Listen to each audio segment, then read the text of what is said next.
Mars is the obvious candidate after Earth for space exploration because it lies in the habitable region of our solar system, as opposed to Venus, which is extremely hot and hostile. In 1969, when humans first set foot on the moon, everyone expected NASA to take the next big step of landing astronauts to Mars. But even after more than 50 years, ever since the last Apollo mission, we still haven't reached the red planet. So what exactly is keeping NASA from getting there to the red planet? Is it the government, or is it a lack of funding? Or does it have something to do with the planet itself? Well, keep watching till the end to know the real reason why NASA hasn't sent humans to Mars. When it comes to interplanetary destinations in our solar system beyond Earth, we don't have many options, especially when you consider weather conditions or simply solid ground to land on.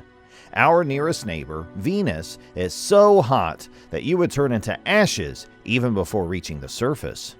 Then you have planets like Neptune, Uranus, Saturn, and Jupiter, but these are mostly made up of toxic gases. Not a perfect recipe to sustain life. Then the only option we have is Mars, which is really the only planet that sits within the habitable orbit around the Sun. Mars, being the second closest planet to the Earth, surprisingly shares few similar characteristics with Earth, but that does not mean that Mars will be supporting life like our planet. To understand this, we need to remember what makes Earth habitable in the first place. It has the right distance from the Sun. It is also protected from harmful solar radiations because of Earth's magnetic field. Our planet is kept warm by an insulating atmosphere. More importantly, it has the right chemical ingredients for life, including water and carbon. Apart from that, all the processes that shape the Earth and its environment constantly cycle elements through the planet. This cycling is what sustains life, along with the formation of minerals and energy sources, which are the foundation of our modern technology.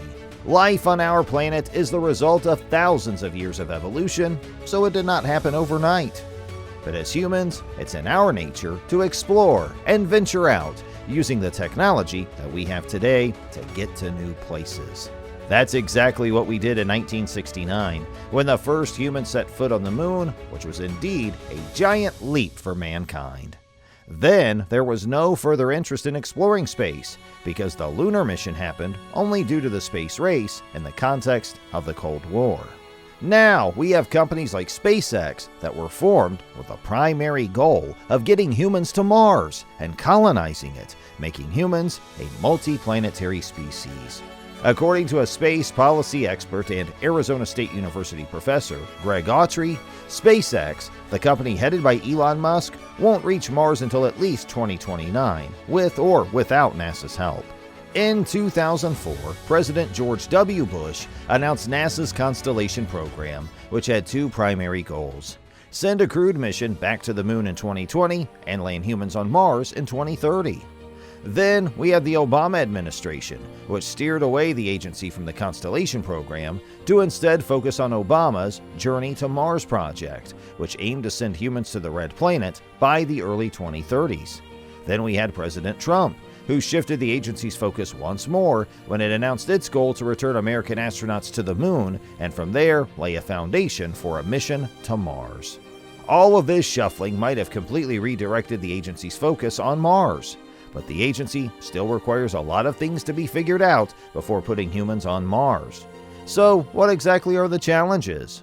First and foremost, Mars is extremely hostile to life, which is the reason why life does not exist there in the first place, at least with our very limited knowledge. Even Elon Musk himself stated that some astronauts will probably die during the mission. It takes a lot of resources to keep astronauts alive in space. Astronauts need a lot more room than computers or any other automated equipment, and NASA also needs to work on a bigger craft. But bigger comes at a cost. The agency will require more fuel to make the spaceship take off, which will then demand a more complex design. Now, deep space is a very dangerous environment. We still don't understand what threats lie ahead of us, which makes a Mars trip extremely dangerous and very difficult to predict. NASA also needs to consider the astronauts' physical and mental health because a small group of astronauts would be trapped together in a tiny space for many months, with no privacy or the ability to get away or communicate easily with people outside the spacecraft.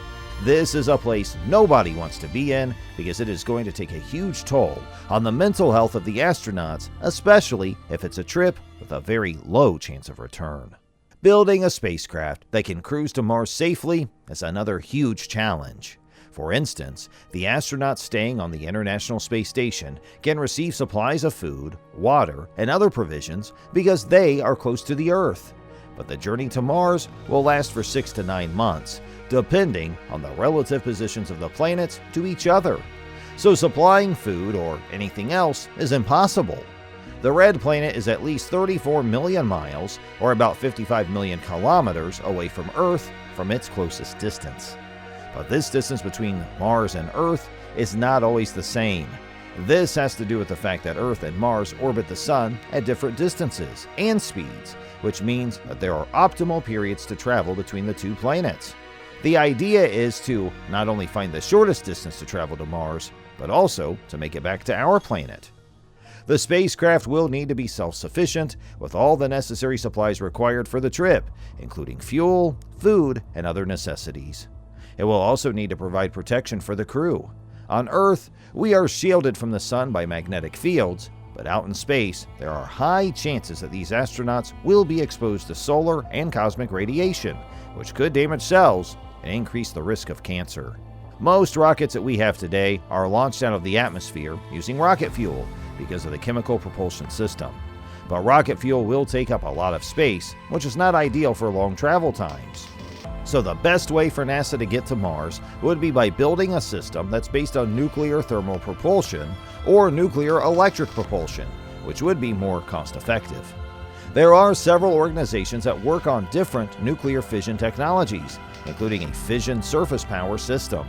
We also have SpaceX already working on the Starship, which is designed to take humans to the Red Planet, but before taking us to the Red Planet, the Starship will be taking humans to the lunar surface as a part of NASA's Artemis program, which might reignite interest in space travel, both for the general public and the government.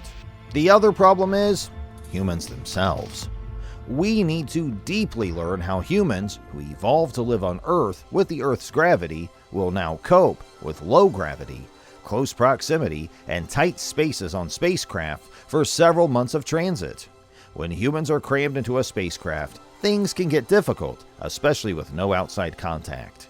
Here on Earth, if you're tired of eating the same food, you could probably order your favorite pizza, which is not the case if you're in a spaceship. It's not easy to be fit and healthy in a spaceship because so many strange things can happen to your body, especially when you enter a microgravity environment where astronauts could float. On Earth, your body fluids are pulled to the feet, but in a microgravity environment, the body fluids move towards the head and chest. In space, bone density can reduce at a rate of 1% and muscle mass at a rate of 3% per month. Losing this amount of bone and muscle might not look like a huge problem in space, but once these astronauts re-enter an environment like ours, muscle and bone loss reduces physical performance and greatly increases the chance of a fracture. To deal with this, NASA is also trying to create artificial gravity devices so that astronauts can experience Earth's gravity inside the spaceship and maybe on Mars as well. Let's say that if NASA somehow figured out propulsion systems, a proper spacecraft, and the right time to go to Mars, even then getting to Mars' orbit is only half the battle. The other challenge would be landing on the Red Planet safely. There are reports that suggest that NASA is developing an inflatable decelerator, something like a reverse parachute, that would protect and slow down the landing craft while penetrating into the atmosphere. The craft would also be equipped with a supersonic retropulsion, which means jets on the bottom that produce massive thrust, large enough to land the craft safely to the ground. The other thing to deal with would be dust storms. On Mars, there is no wind or any other forces, so the dust particles can be sharp, and it can cause a lot of damage to the suit. So when exactly is NASA planning to send humans to Mars? Well, for multiple decades, sending humans to Mars has been a distant goal, and the Biden administration's NASA budget request sets the goal of human missions to the surface of Mars by 2040, which is about 18 years from today. The next most favorable window for sending humans on a relatively quick round trip to Mars would be in the year 2033. But we are not sure whether the technology and the research needed for a good round trip to Mars would be ready by then. All we can do is hope for the best.